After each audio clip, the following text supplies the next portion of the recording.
Welcome to episode 4 of Pinnacle FC. Gareth Wheeler, Jake Osgathorpe back with you. The international break is done and dusted, and we're about to jump back into European football's top domestic leagues, and we're on the precipice of a brand new Champions League campaign, completely new in terms of format. What it all means, Jake is going to walk you and I through that. How's it going, Jake? How's the international break for you? I was busy calling Canada football. I mean, Canada beat the U.S. Mexico was afraid to play against them. Things are on the rise here in the Great White North. Yeah, it's a decent break for your lot. England, we got relegated to Nations League B, so we're playing average football teams, so it's 2 comfortable wins. But yeah, as for my international break, it was busy, covering a lot of the international football, betting-wise, and fairly profitable, actually. Germany corners, next time there's an international break, get on German corners. They are incredible under Nagelsmann, but I'm really pleased that we get our normal Premier League and Serie A, Bundesliga, La Liga, whatever big league you want us to cover. I'm glad we're back to it because that is the bread and butter. It's funny you say that because Germany, Netherlands, 3 corners per half for each side was a big win for me over the course of the international break. There are plenty of really good plays, and it was a profitable international break. But let's get stuck right back in, and there are big games and matches that have been influenced by what went down on the international break, as well as significant injuries have played a role in what we're going to look at here. And let's start in the Premier League, and the North London derby goes Sunday. It's a little bit unfortunate it's the first game back coming out of the international window because it's always a marquee fixture. It is Spurs and Arsenal. With Spurs in this one, you can bet them outright at plus 192. That number's come down since Martin Odegaard was injured on international duty with Arsenal. Arsenal, of course, coming off a disappointing 1-1 draw against Brighton last time out. It was marred by a controversial, let's be honest, a ridiculous sending off of Declan Rice, who also won't be available for the North London derby as well. How are you looking at these games? Those are 2 huge misses in the Arsenal midfield, and they have a really difficult road ahead after this one. Atalanta away in the Champions League this upcoming week, and the following Sunday, a potential title decider. Liverpool might have a few words about that, but they make the trip to Manchester City next weekend as well. These injuries, these issues, not happening at the right time for Arsenal, are they? Not at all, no. And just before we move on, I just wanted to point out to listeners that Atalanta game, even though it's a Champions League match, is being played on a Thursday. That new format has brought this in for the first game week only. But so Arsenal will be playing Sunday, Thursday, Sunday, which I think is really harsh when you think that they play Spurs and Manchester City as well, either side of that. That is a very, very tough schedule. I think we're going to see a very conservative approach from Arsenal because of that. I think that they'll know this game and the City game really, obviously they want to win the match, but they must not lose. They really are.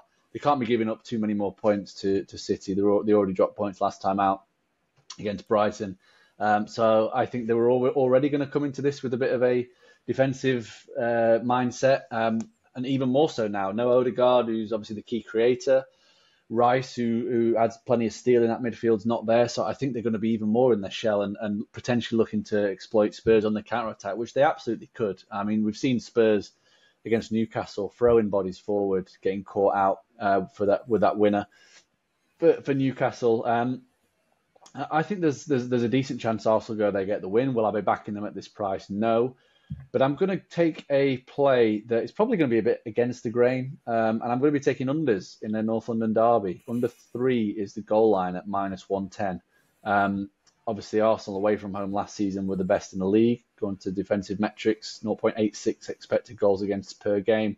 And against the top 10 last season, 6 of their 9 games away from home went under 2.5 goals. 4 went under 1.5. They've already had one of those at Villa as well, which was a 2-0 game. I think the line was set at 2.5 on that occasion. We're getting an extra half a goal here. And yeah, while Spurs are very generally high scoring, they've struggled in attack so far this season. Apart from against Everton, who just look an absolute disgrace at the moment defensively, they really have struggled, and they're committing a lot of bodies forward, but they seem to be crowding each other out, which I think is quite interesting and something to keep an eye on for Arsenal, particularly setting traps. So yeah, that last season this was a 3-2 game, thrilling game, wasn't it? 3-0 Arsenal in the first however many minutes. Spurs were missing loads of players. They'll be much stronger this time around. And I just get a feeling that this could be one of those games that Arsenal are quite happy if they keep a clean sheet. I'm with you. And you're right. It sounds crazy backing the under. And that's my favorite play in this game. It's under 3 at -110 on Pinnacle, because typically the North London derby is full of goals. Last season, it was 3-2. Arsenal at Tottenham Hotspur Stadium, finished 2-2 at the Emirates as well. You go back, Tottenham, no clean sheet in their last 4 in this fixture. Arsenal, no losses in 4. The overs actually played over 2.5 in 5 of 6 as well. But the back line will be solid for Arsenal. Timber, Saliba, Gabriel, White, difficult to break down. Jorginho will step right in. It's generally a slower pace when he's in the game. A lot of lateral passes. It's more about control, more so than anything else. Remember, Dominic Solanke might be returning this weekend, but certainly won't be up to full speed as of yet. And Spurs last time out, I mean, they did well against Newcastle despite losing 2-1, edged the XG. They had 20 shots in that game. They're just lacking a little bit of cutting edge. I think that will turn around for Spurs eventually. Well, they'll go back to their wide open goal scoring ways. But for this one here, I think you need to separate the past and live in the present. These absences, their current form, the schedule ahead for Arsenal all suggest a much more controlled game. And I think that they'd be happy with a 1-0 in this one if they can pull it off. I will hold off on betting Arsenal as well. I think that that's the side to be on inevitably, despite the absences. But let's see if this number creeps up even higher. Perhaps being a little bit greedy at +133. It's an okay number for Arsenal to win this outright. And without these 2 absences, it would be a much different world we'd be living in. But I'm happy to wait on this a little bit more because I feel like Spurs money is going to come in on this, Jake. I'm not sure if you think that that's where the trend will head ahead of kickoff as well. I think so, yeah. 'Cause over here, the Odegaard's listed as 50-50 to play. So if he is not in that 11, then you would imagine Arsenal probably drift out to +140, maybe +145 even, because he is obviously the captain, the leader, the key creator. So, yeah, that could be a potential play come kickoff. I think I'd probably back Arsenal around that figure, to be fair. I think that'd be a fair price or a value price, I would say, in this game, especially with the way in which Spurs have looked defensively on fast transitions, because I think that's where Arsenal will try and hurt them. Last season, it was a bit more suffocation.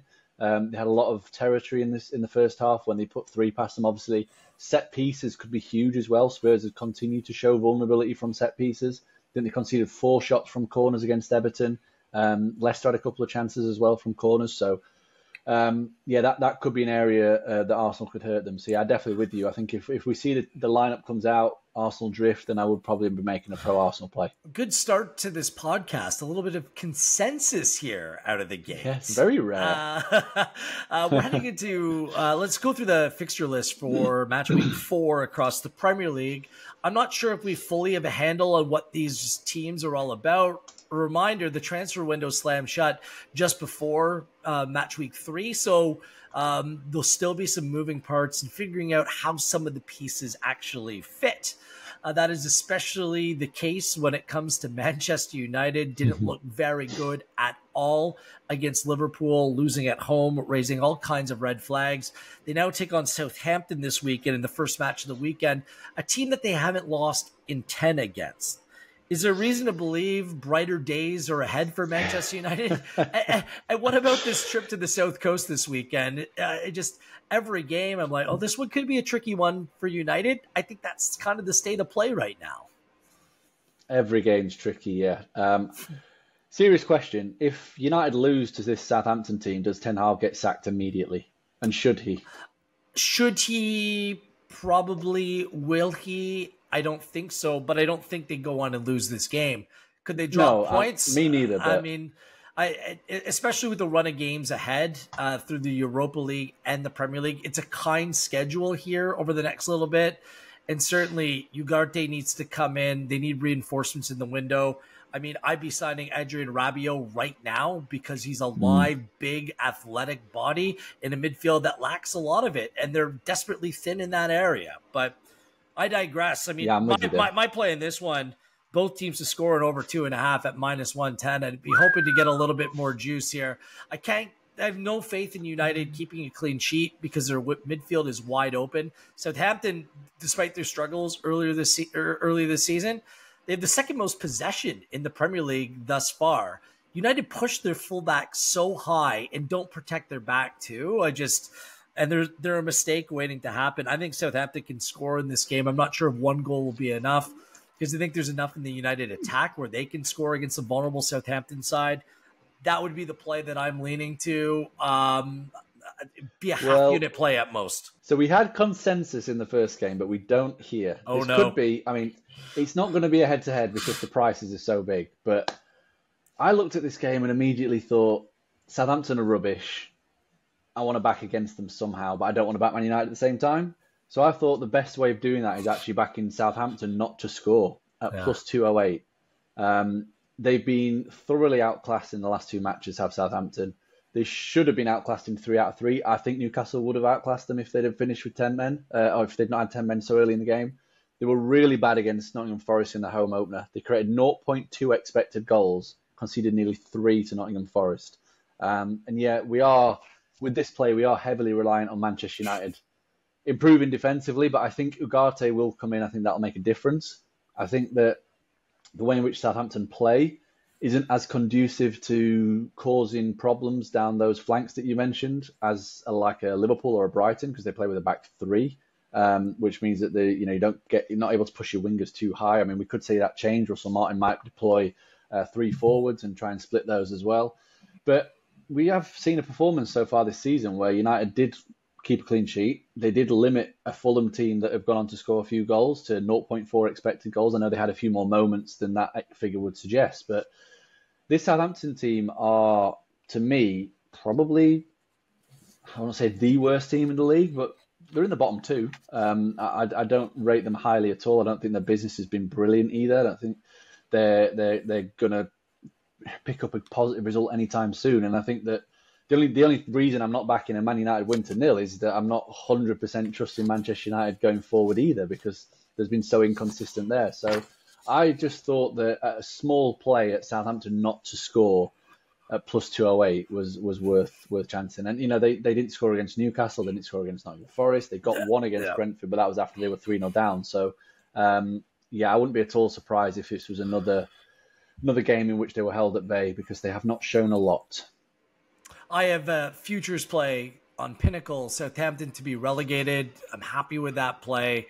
But still, you can't legislate for the mistakes that are being made across the back line of Manchester United. So plus 208, it's a decent enough number. United haven't been that bad in their first 2 games. Liverpool completely outclassed. They'll be okay once they get a left back into their team. It's unbelievable they start the season without a left back. If only Luke Shaw was fit, like he was at the Euros. Yeah. Well, how about signing a left back, bringing someone that in would help, wouldn't the it? window? It's just absolutely surreal. Bet smart, bet Pinnacle. Go to Pinnacle for the most trusted odds for over 25 years. Speaking of winning to 0, fitting transition. That's my play in Liverpool, Nottingham Forest. Liverpool, perfect start to the season, 3 wins, 7 goals scored, no goals conceded, and the best expected points, according to Understat in the Premier League, 8.75. That's just about as convincing as it gets. Yeah. Good luck, Nottingham Forest, going there. One of 2 plays, take your pick. Liverpool win to 0 at plus 116, fine. Might even just be better off Forest to not score at plus 103 on Pinnacle. Liverpool have the best expected goals against so far in the Premier League. Nottingham Forest, they played under 2.5 in all 4 games they played. Home to Bournemouth, Southampton away, home to Wolves. And head-to-head last season, Forest didn't score a goal against Liverpool either. I think that's a decent enough play. So that's my play in that game. If you have nothing to add on that, we can go straight into Fulham West Ham, Jake.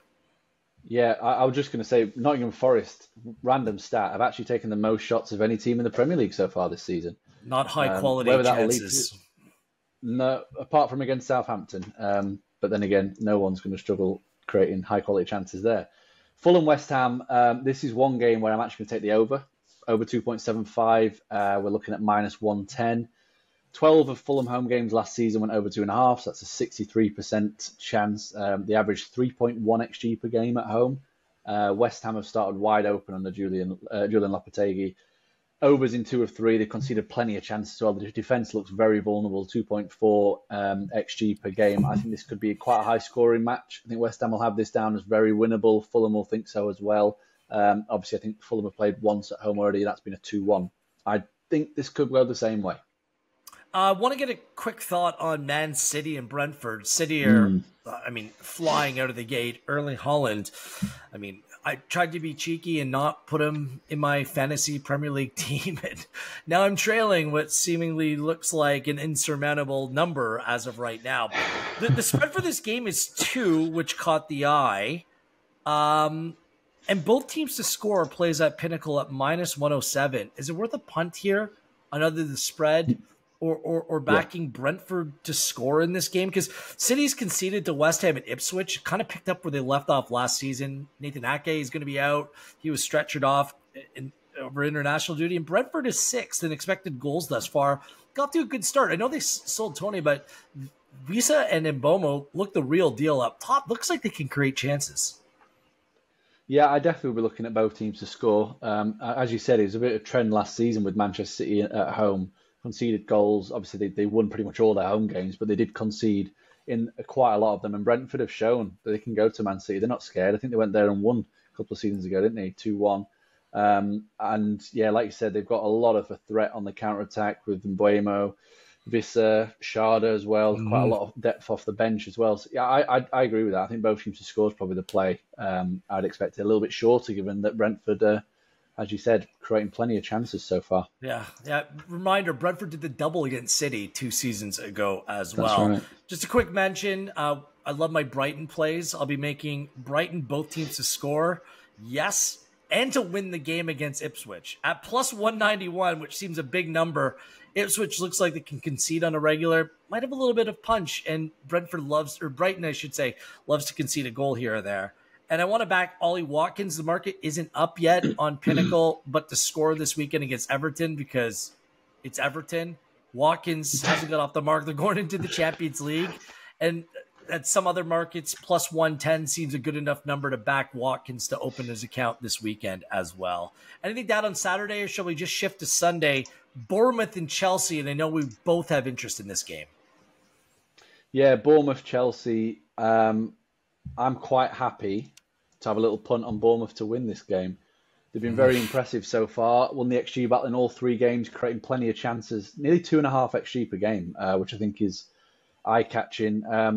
They look really good. Like, they lost Solanke, they brought in Evanilson, and he looks to have slotted in very nicely indeed. Semenyo looks an absolute threat out wide. And they've got a lot of depth as well in those forward areas to come off the bench. And Chelsea, they are creating chances, but they continue to look very vulnerable defensively. And I know they kept Palace at arm's length, barring a wonder strike, but they went to Wolves and conceded a hell of a lot of chances in what was a wide open game. And I think Bournemouth will want to play in a similar manner here, try and expose Chelsea in transitions, trying to press them high, nick the ball off the likes of Caicedo and Fernandes. You can back, if you want a safer play, Bournemouth plus half a goal, but you're looking at -124. That's actually moved quite a bit. Actually, they were about -115-ish on that line. Yeah, Bournemouth to win is what I'm going to take instead. I'm just going to have a small play on that at +229. It was +238 when I did these notes yesterday, so it is shortening, and I think it will get a little bit shorter. I circled Bournemouth on the Asian handicap at a quarter of a goal at +107. A draw no bet at +151. I like any of those. You're right, Bournemouth is 3rd best in expected goals thus far this season. And Malagusto looks like he's going to be out for Chelsea. What are they doing at right back? They bring in Sancho, just function off the field. Despite what's happened, I'm still in fade Chelsea mode until otherwise notified. So that's the weekend in the Premier League, according to us. Do you have a play in La Liga this weekend? Yeah, I'm going to back Barca to win at Girona. You're at -118 for a Barca win. I think that should be a lot shorter from what I've seen so far. Barcelona look really good under Hansi Flick. Obviously, fresh off a 7-0 thrashing of Valladolid. yeah, they've dominated every match they've played so far. Similar to what you're saying about Liverpool with the expected points, they picked up 10.2 in 4 matches, so they have been near perfect. It's very difficult to get maximum number of expected points. They're comfortably clear in the La Liga standings on that front. And in terms of expected goals, they've created 4 more expected goals than anyone else through 4 matches. So they are really purring. And Girona, they've had a good start, to be fair, after what was a decimation in the summer. 1-2, drawn 1, lost 1. But I think that defensively they're still very, very vulnerable. And I like Barcelona to go there, really make a statement as they look to win the title back from Real Madrid, who were very hotly fancied, it has to be said, before the ball was kicked. Decent segue to Serie A this weekend. A couple games jumped off the page for me. You mentioned Girona. What about Bologna being torn apart? They're plus 155 to win at Como. And they're going into the Champions League. They need a good result. I'll back Bologna at plus 155 against an inferior side for me in every way. Atalanta overs. I'm not sure why the line hasn't adjusted. It's at 2.75 as they host 2.75. Wow. They host Fiorentina. I mean, Fiorentina's coming off a 2-2 with Monza. I know that David De Gea is there, but come on here. Atalanta have gone over in all their games, and they've gone over 3 in the last 4. I'll keep on hitting that until there's some kind of adjustment. And Cagliari is really bad. Napoli goes there. I mean, Conte's steadied the ship here. Minus 113 to beat a really bad. Again, I don't typically like to take away sides like this, but I mean, Napoli minus 113. I can't turn an eye to that. Can we just have a little comment about the fact that Victor Osimhen is now playing in Turkey? What is that all about? The best striker in Serie A couldn't get a move to Saudi over the line, couldn't get a move to Chelsea, even though Chelsea want to buy everybody, and now he's rocked up in Turkey. There's a weird stat. I think 3 of the last 4 Serie A Golden Boot winners are now playing in Turkey, something daft like that. It's very, very odd. It's like the fallback option where you're still going to get decent money, but it's not the preferred choice. There's going to be a documentary about that at some point, Osimhen, and just everything that's gone down in this process. Nothing for me elsewhere. Bundesliga too early, just 2 weeks into the season, completely staying away. If you have recommendations of what you would like to see on this podcast and have us cover, get involved in the chat, and we'll make sure that we adjust and include more of what you want on Pinnacle FC. All right, let's spend the rest of our time with the Champions League. New season, new format. Now there are 36 teams, not 32 split into 8 groups anymore. Each of the 36 teams will play 8 other sides, 4 home matches, 4 away, but they're playing in one table. The top 8 qualify for the knockout stage, and the 16 teams who finish 9th to 24 enter a playoff round to make the knockout stage with the other 8. Then it's the final 16, and it plays out like the Champions League before. So a little bit of a different format. There's imbalance to the way that the schedule works. Like some teams have drawn a tougher schedule than others. Which goes into the betting as well. How does this new format play for you when you're looking at the futures markets, Jake? Yeah, it's pretty chaotic, to be fair. But the main thing that I'm looking for when I'm backing a team in the futures market is I want them to finish in that top 8. I want them to qualify automatically. Not only does that mean that there's, they don't have a double leg knockout, it means that there's too few games on the schedule as well. So there's not only are they, through to that round of 16, but they don't have an extra 2 games to play. Like if a team was to go into that knockout round and then go on to win the game, I think they play 17 times in this Champions League as opposed to 13 last season. That's if they play that knockout tie and go all the way. That's a huge load on what is an already stacked schedule. So you're looking at the fixture list. You're looking to see who's got what you think is a kind draw to be able to get through. Obviously, the likes of City, I think they've got kind draw. Madrid should be able to make it through into that top 8. But the team that I like at the prices at the moment is Barcelona. Yeah, I mentioned them already. They've started really hot in the Liga. They're plus 13.96, so they're the sixth favourites to win the competition right now. That looks big to me. I'd make them shorter than Bayern Munich personally, and I think given the schedule, I'd make them a bit shorter than Liverpool at this stage as well. They really are clicking. They're creating a lot of chances.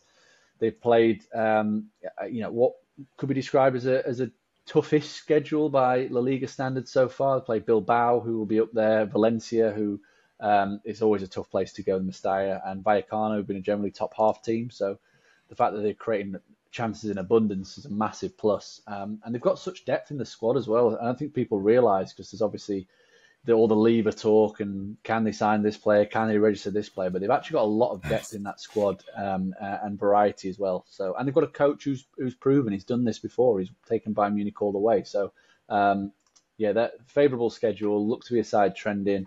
Obviously, they've got the best young player on the planet, you'd have to say, in Lamine Yamal. And for however he's done it, Hansi Flick's reinvigorated Robert Lewandowski, and I think that's going to be crucial to them having a good season. Yeah, Barcelona also playing at home against Bayern Munich, away to Borussia Dortmund. Yeah, I mean, Hansi Flick's experience, I think will do well in those games. I think they got the best draw. I like Liverpool at plus 1,200 if I was to make a futures play. I'm a little bit uneasy about committing right now because you need to see what this new format's all about. I don't think I want to really get involved in the futures market, but Liverpool is a tough draw.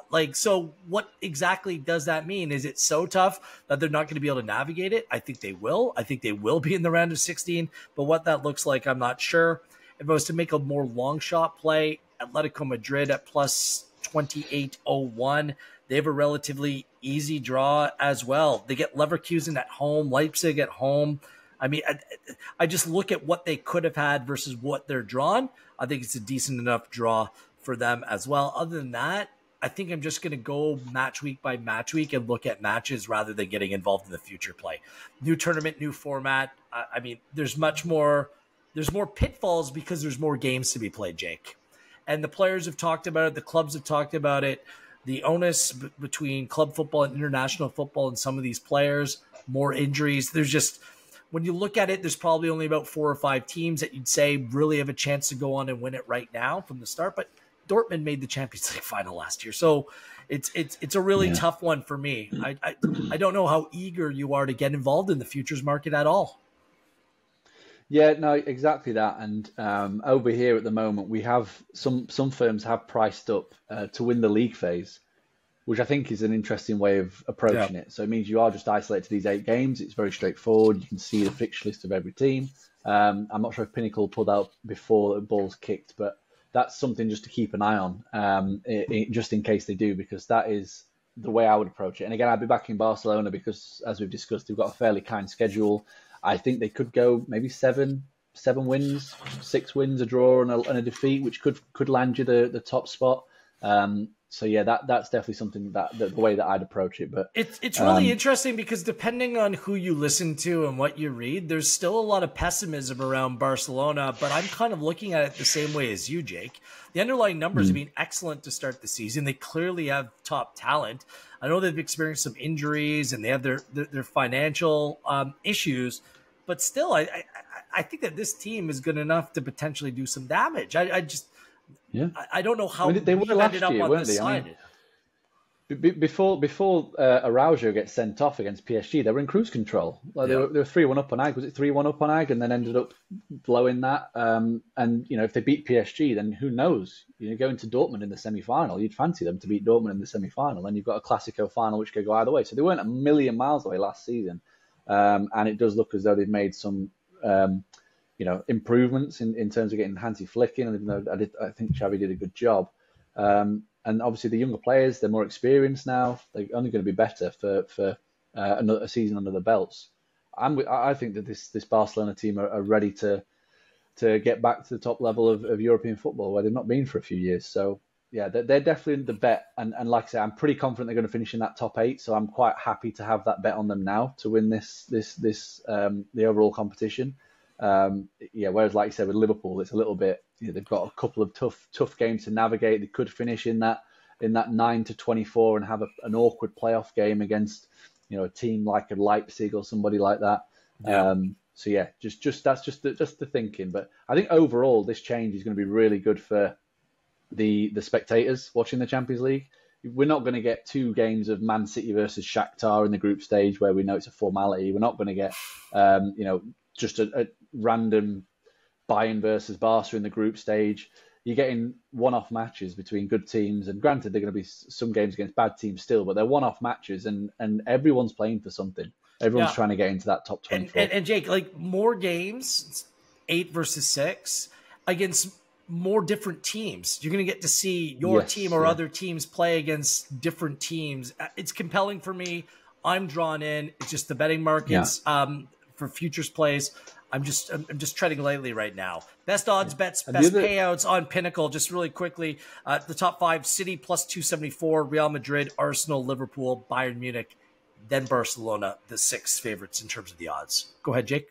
Yeah, I was just going to say the other really important thing to mention is it's not for the Champions League, but it's for the Europa League, that there are no teams drop down now from the Champions League to the Europa League. So when you're betting on the Europa League, you don't have that uncertainty of, is Sevilla going to drop in and win the whole thing again? You've got, looking at that book right now, those teams, one of those teams is going to win it. So that's another really positive thing, I think, around this changing format. And this format, the first stage of this competition runs through January 29th. So new players in the January window will not be able to jump on board for those final games. So just something else to keep in mind as we move forward here. Quickly before we go, it's a little bit difficult to make plays for the first match week where we stand right now. We're recording this podcast on a Wednesday. A full slate of fixtures this weekend where all of these teams will be playing ahead of these Champions League ties. But a couple games and markets on Pinnacle did catch my eye.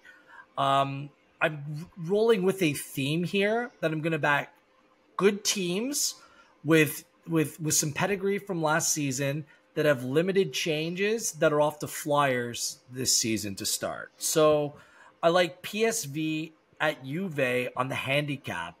It's at 3/4 of a goal at -112. I think PSV can actually go there and win outright. It's been a decent start to the season for Juventus, but they got a lot of young players without Champions League experience in their side. They've had an easy schedule: Como, Verona, Roma, and just a 3.08 expected goals over those games. PSV, 4 wins through 4 games, 18 goals scored, 3 conceded.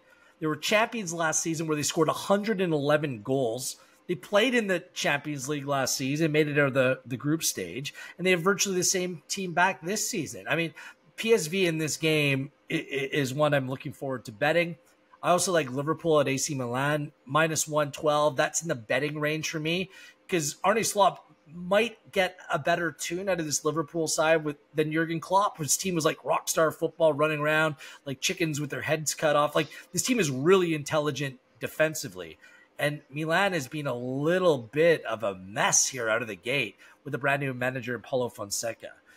Also, Sporting against Lille, -127. That's in a bettable range. Same thing. Amorim, really good manager. 4 wins through 4. They're the champions last season, scored 96 goals. They might even be better than they were last season, keeping some top players in their side as well. And the final one, I mean, Club Brugge might be the worst team coming out of pot 2. Favorable draw for Borussia Dortmund at +102, going away to win that game outright. I'll back that play as well. So 4 plays for me. Not sure if you like kind of that train of thought heading into these games, especially considering how early we are in the season, Jake. I want teams that are in form and are playing with some kind of continuity and consistency. So that's what I'm backing. Yeah, and I can definitely see where you're going. Your thought process. I personally, I'm going to keep my powder dry just in case there's anything major happens at the weekend. Obviously, that I don't think there's going to be much that affects it, but we might see a few market moves, either for and against. I would imagine that if the teams that you're suggesting all get good results at the weekend, you're probably onto a winner because you're on early price. But I'm happy to wait and get involved on Monday. Just one of those where, we've got a nice round of fixtures at the weekend to get stuck into, and I don't want to get too heavily invested just yet. There are so many games upcoming. There's domestic cup football, Champions League on an extra day on Thursday, Conference League, Europa League. That's upcoming as well. We will cover as much as we can here on Pinnacle FC, the home of smart betting. Not sport. It's sports betting that is smart. You can throw whatever tagline at it. We know what we're doing here. Jake, good stuff this week. Good to be back here on Pinnacle FC. Yeah, absolutely. Looking forward to it. Best of luck. Enjoy the weekend, everyone. On behalf of Jake and everyone at Pinnacle, I am Gareth Wheeler. This has been episode 4 of Pinnacle FC.